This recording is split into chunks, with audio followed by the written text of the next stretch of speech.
म्हणजे उन्हामुळे खराब होणार म्हणून. सनस्ट्रोक बसतो याला, उन्हाने खराब होऊ नये म्हणून आपण त्याला हे वापरतो. बघा आता हे जे बसलं हे सनस्ट्रोकच आहे, बरं. जास्त उन्हामुळे त्याचा परिणाम झालेला आणि त्याच्यामुळे हे असं दबतंय. हां.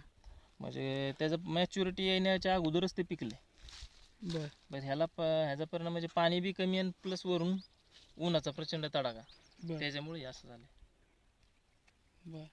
म्हणजे ते आता जर परिस्थिती अशीच राहिली, हां. समजा आता उन्हाळा आहे ऑफकोर्स, अशी परिस्थिती राहणार आहे, मग कसं काय? आता पर्याय नाही, आम्हाला त्याच पद्धतीने लढावं लागणार आहे. पण पाणी जेवढं आपल्याला देता येईल तेवढं द्यायचं आणि या माल लवकरात लवकर उतरून झाडांचा वरचा ताण कमी करायचा.